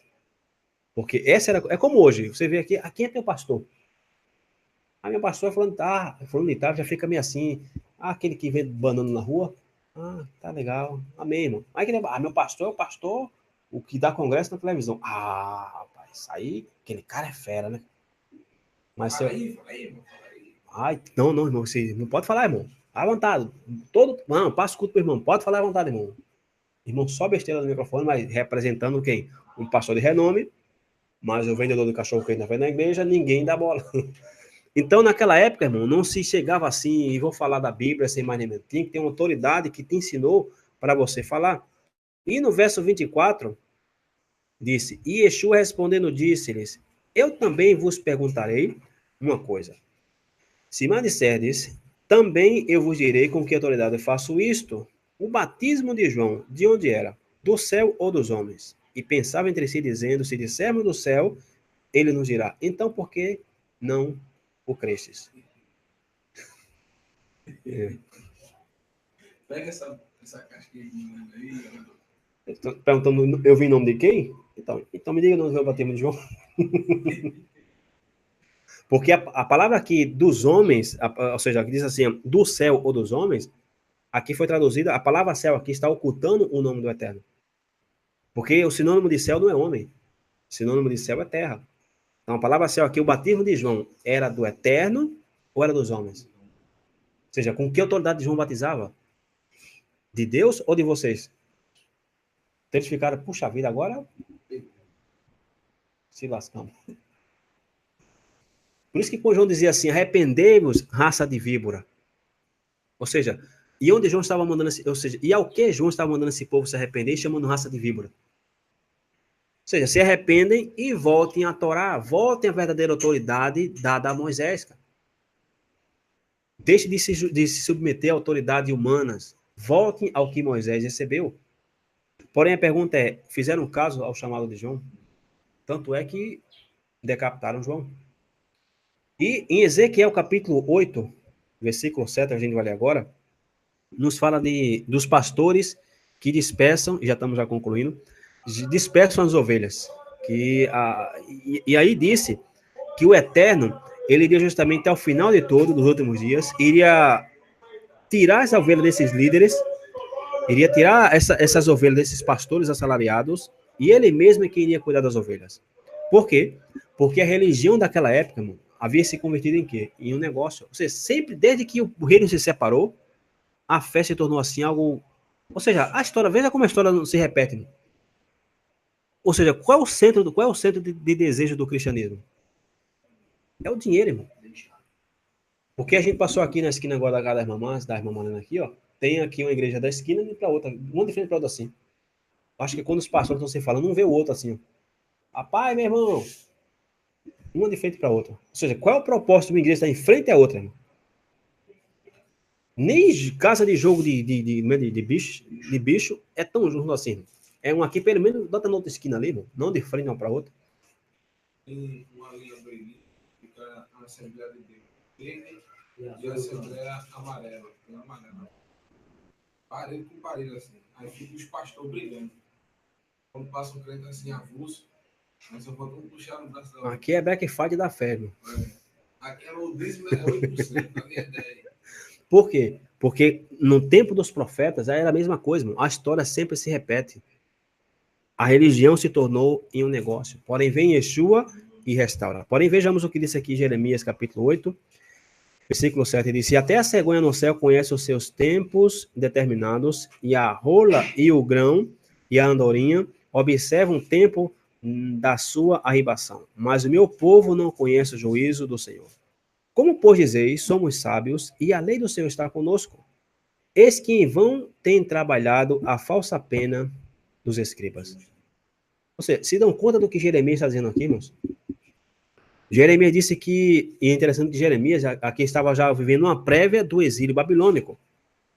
E o que ele falou aqui, irmão, é algo muito forte, que talvez muitas pessoas nesse sistema que a gente está agora, ou nesse movimento de Techuvá, nem sequer gostam de ler esse versículo aqui.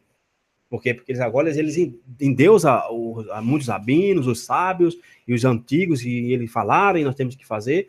Porém, que Jeremias ainda aqui, irmão, o que é que estava acontecendo na sua época? Os escribas eram os encarregados de fazer o quê? De copiar o texto da Torá. E se a gente analisar do exílio babilônico até o dia de hoje, irmão, a história continua a mesma. Então, eles eram os encarregados de copiar a lei, ok? E se a gente examinar o texto hebraico, o hebraico, por exemplo, assim, o hebraico bíblico, irmão, é diferente do texto de... Ou seja, o hebraico atual é diferente do texto de Moisés. Por quê? Porque Moisés escreveu como? Em paleo-hebraico. Moisés escreveu em base a desenhos, algo da agricultura. Ok? E quando o povo de Judá foi levado cativo à Babilônia, eles começaram, quando voltaram, e lá mesmo, começaram a absorver os caracteres do aramaico, né, da Babilônia lá. E no momento em que eles fizeram essa mudança, irmão, pois se perdeu muito da riqueza da palavra. Né? Por isso que às vezes, assim, quando eu faço meu estudo assim, eu gosto de mostrar o desenho hebraico, o texto hebraico no paleo-hebraico. Por quê? Porque te dá um conceito maior. Se você ler, por exemplo, a palavra pai no hebraico atual, pai é alguém que fecundou na minha mãe. Porém, se você vai no paleo-hebraico e ver a palavra pai, a palavra ave, significa a força da casa, o líder da casa. Se você pega a palavra mãe, mãe, o que significa mãe? Ah, mãe é aquela que nos gera, aquela que nos concebeu. Porém, no paleo-hebraico, mãe significa a água que dá pegamento. Aquilo, por quê? Porque a mãe é quem liga a família. Pai, filho, sogra. Ou seja, a mãe é como se fosse o coração da família. Por quê? Porque a palavra mãe tem a ver com esse pegamento. A mãe é quem une todo mundo. Então, quando se traduziu, ou quando se mudaram esses caracteres, mudou muito, em essência, os conceitos, a riqueza da palavra. Porém, nós também não é bicho de sete cabeças para morrer do coração. Por quê? Porque hoje em dia existem meios da gente restaurar esse contexto. Existem sites, programas que a gente dá um clique e descobre coisas assim que a gente, no hebraico atual, diz, rapaz, que onda é essa aí? Por quê? Porque o eterno não é tão, o eterno não é bobo. Nada saiu do seu controle. Sabia que isso ia acontecer, e para não nos deixar perdido, o que é que acontece hoje? Pois existem os Strongs. E na verdade, Strong era um homem, né? Esse Strong foi um homem que começou a enumerar todas as palavras da Bíblia. Então ele começou justamente a enumerar, e hoje você dá um clique na palavra e descobre, pai. Agora, se você vai ao paleo-hebraico, aí você vai muito mais além do que significa aquilo que a gente está lendo aqui. Ok? Então, atualmente, hoje, irmão, existem ferramentas que nos ajudam a entender a palavra. Porém, aqui disse o quê? Disse que em vão tem trabalhado a falsa pena dos escribas, ou seja, por quê?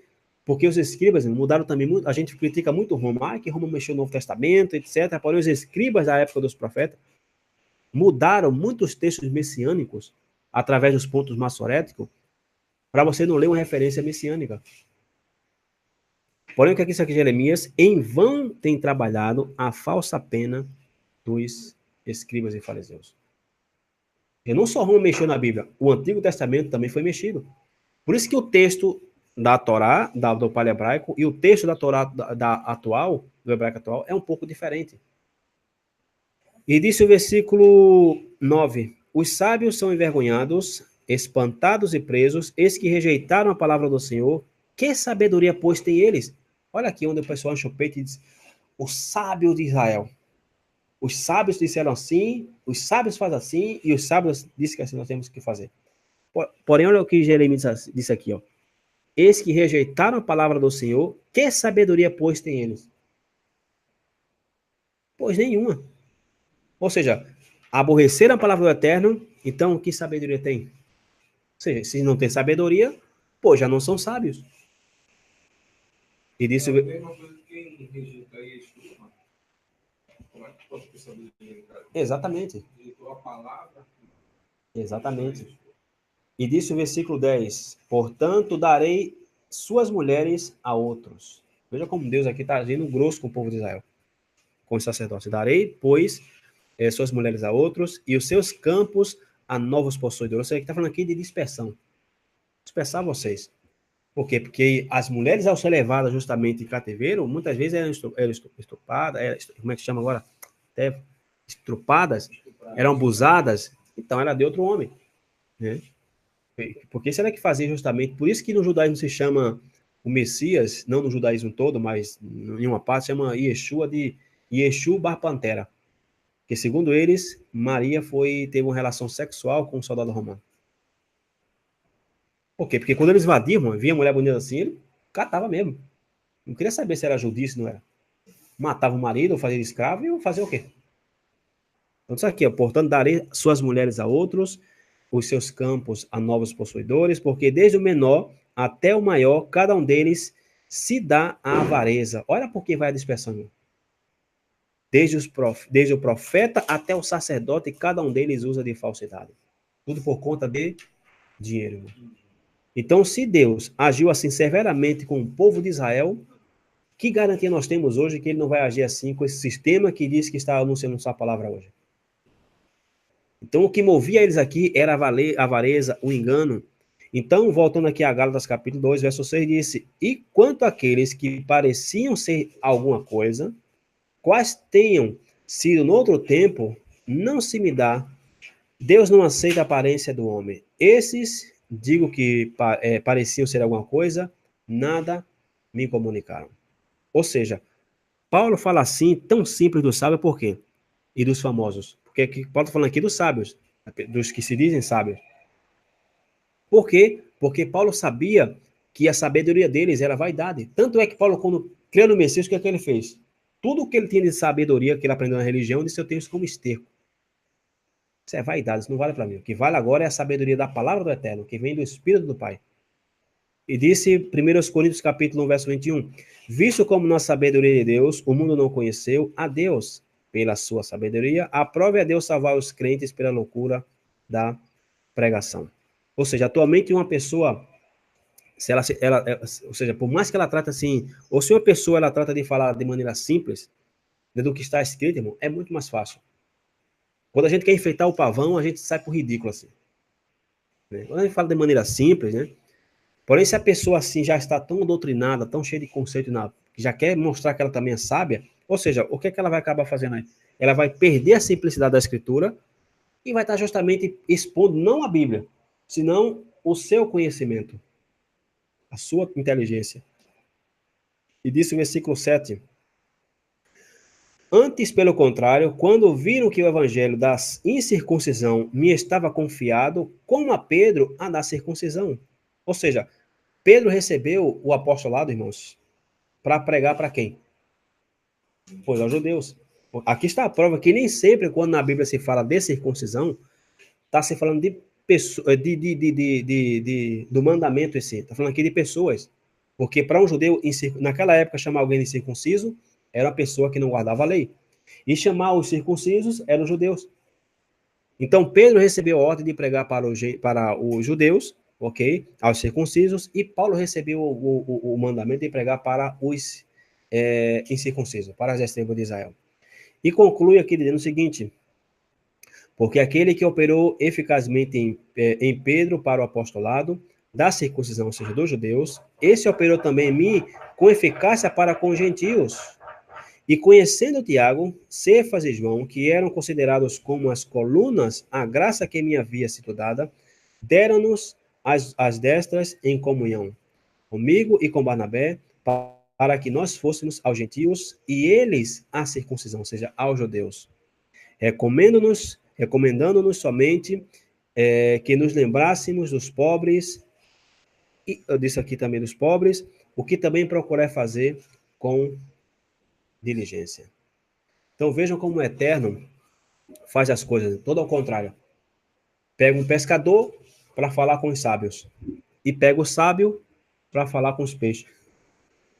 É a mesma coisa de chegar aqui, de repente, o maior matemático do Brasil, e sentar aqui e querer explicar matemática para meu filho e para o nome dela? Para nós mesmo, porque eu não sei de nada. Ou seja, não perca de tempo, mano. Não é melhor trazer um professor. Para que trazer o melhor matemático?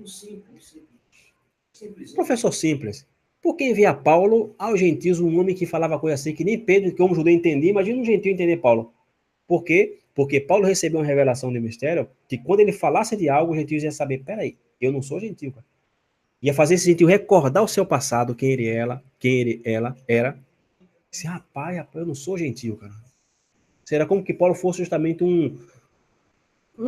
foi um instrumento, mas como Paulo desse um empurrãozinho à pessoa, para a pessoa forçar a marcha, para o carro andar. Então, Paulo, sendo hebreu de hebreus, ok, um homem que conhecia a lei perfeitamente, um erudito, falou para a gente simples. E Pedro, um homem do povão, um homem que nem a gente, que chama arroz, fala a nossa língua, feijão com farinha, do meio do povão, sem letras, não frequentou nenhum yeshivote naquela época, nem escola rabínica, pois Pedro falando para os judeus, por quê? Porque o judeu já não ia tentar para a sabedoria de Pedro. Depois, esse cara tá falando isso aí, quem deu sabedoria? Era onde o Messias ia ser crido. Porque os gentios iriam crer no Messias através da sabedoria de Paulo, cara. E os judeus iriam crer no Messias através da loucura de Pedro. Ou seja, é a mesma coisa um judeu pegar aqui, tu tá falando essas coisas para mim, cara? Não tô aprendendo isso aí. Eu estudando a Bíblia, eu sou crente no Messias. Rapaz, ou seja, é de abrir a boca. Então veja como o Eterno usa as coisas que não são para confundir as que são. Então Paulo, né, e como, por exemplo, Pedro também andar com os rabinos, né, Paulo com o povão, então se implica o quê, mano? Que o Eterno, ele faz tudo da sua maneira, da maneira que ele quer. Às vezes a gente quer fazer as coisas porque a gente acha que tem um conhecimentozinho, porém o Eterno é quem sabe trabalhar, o Eterno é quem sabe fazer as coisas. E isso aqui, irmãos, é para que quando as pessoas que crescem, não crescem, por exemplo, como eu falei aqui, no Messias, baseado no intelecto de Pedro. E Pedro não tinha intelecto nenhum, gente. Pedro só sabia pescar e acabou-se. Fazer um barquinho, construir uma rede. Pedro não sabia praticamente de nada. Então, quando os escribas e os fariseus escutavam a Pedro, texto após texto da Torá, dizia, rapaz, isso causava curiosidade na pessoa e saber quem esse cara estava seguindo. Então, assim que não nos preocupemos também com o que nós vamos falar, porque o Eterno também pode nos usar. E para a gente concluir, irmão, vamos aqui um texto e vamos encerrar agora, de Mateus 23, e vamos ler aqui duas traduções. Uma da João Ferreira de Almeida e uma que eu tenho que se chama a tradução de Matitiarro de Shentov, ou Mateus de Shentov. Por quê? Porque aqui em Mateus 23, irmão, se você ler esse versículo aqui a uma simples vista, você não vai entender muita coisa não, ok? Por quê? Porque aqui em Mateus 23 é onde o Messias tira a autoridade justamente desses escribas e fariseus e vão dar justamente aos discípulos. E vejamos o que diz aqui Mateus 23, versículo 1 e 2. Vou ler tal como eu escrevi aqui. Ó. Então falou Jesus à multidão e aos seus discípulos, dizendo, na cadeira de Moisés estão assentados os escribas e fariseus. Então, o que se entendia naquela época por cadeira de Moisés? Pois era uma cadeira, literalmente, que existia lá, que você sentava, e a pessoa ali passava a instrução da lei. Inclusive, tem escrombos na cidade de Cafarnaum, de uma sinagoga, que tem essa cadeira de Moisés. Ok? Então, a cadeira de Moisés, ela era colocada em frente a uma sinagoga. Por quê? Porque na frente da sinagoga, todo mundo se reunia, e o cara ali se sentava, e ele passava justamente a se transmitir. Então, dessa cadeira de Moisés, eram dos escribas e fariseus, passavam a ensinar as pessoas, ok? Que assistiam na sinagoga. Porém, veja o que diz o versículo 3. Todas as coisas, pois, que vos disserem que observeis, observai-as e fazei-as, mas não procedais em conformidade com as suas obras, porque dizem e não fazem. Ou seja, esse versículo aqui parece uma contradição a tudo que a gente estudou aqui até agora. Porque se nós estamos aqui dizendo que não devemos nos submeter ao jugo halárrico, ao jugo rabínico da época e nem atual, como aqui o Messias disse que nós temos que observar todas as coisas que esses fariseus nos disseram? Não parece uma contradição? Porém, se a gente, irmão, vai. Assim, se a gente lê esse versículo aqui com a mentalidade cristã e sem conhecer um pouquinho, nem que seja do hebraico, inclusive quem quiser, eu tenho esse livro de Mateus em hebraico, ele está em hebraico e em espanhol. Pois aqui diz o quê? Que todas as coisas que os fariseus nos disserem, nós temos que observar. Agora, se nós temos que guardar tudo o que os fariseus disserem, então cai por terra aqui o nosso estudo de hoje. Porém, irmão, tem um detalhe aqui que nós só encontramos na versão de Mateus de Shentoven. E na versão de Mateus de Shentoven diz o seguinte, ó. Então Yeshua falou aos seus discípulos, né, dizendo, na cadeira de Moisés se assentam os prushim, ou seja, os fariseus, e os rahamim, os sábios. Assim está na tradução. Agora tudo o que ele, já mudou aqui em singular, tudo o que ele diga a vocês para observarem, observem, porém não façam conforme as regras e práticas deles, plural, porque eles dizem, porém não fazem. Então aqui já mudou a tradução de Shentoven para da Almeida. Por quê? Porque a Almeida fala o seguinte, todas as coisas, pois, que vos disserem que façam, vocês façam e obedecem. Porém, aqui diz todas as coisas que ele disser. Então, quem é esse ele? Pois Moisés. Tudo que Moisés disse na Torá, e se alguém, pode ser quem foi, Moisés, pode ser até um bebo na rua para sair. Moisés disse, lembra-te do sábado, pois se Moisés falou, nós temos que obedecer. Porém, eu não vou obedecer conforme esse bêbado está me dizendo. Então, aqui já fala o quê, irmãos? Já mudou todo o sentido. Tudo que Moisés vos disser, tudo que é lido de Moisés, vocês obedeçam. Porém, não façam conforme as pessoas estão guardando. Por quê? E há algum problema, irmão, a gente guardar o sábado, por exemplo, da forma do judaísmo? Claro que não. O problema é quando eu faço disso uma doutrina. É quando eu coloco isso como mandamento. E que você tem que fazer, você tem que ter tuas velhinhas, você tem que colocar o pai, o talite, tuas bênçãos. Não, a Torá manda ter 2 pão, um salzinho para colocar um pão, um vinhozinho, um suco, um jantarzinho, e acabou-se. Não diz que tem que ter tanto esse mundo de cor de vela, de enfeitar a rua. Lógico, vai tomar um banho, botar uma roupinha melhor. Né? Um dia sagrado.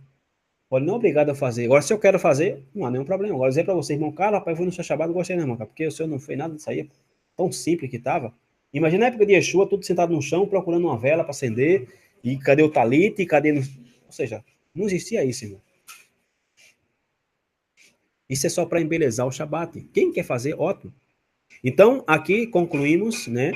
Já que não estamos falando aqui de um sistema religioso específico, senão de toda a religiosidade que existe no mundo, tanto do judaísmo quanto do cristianismo, ou seja, toda a religiosidade do ser humano.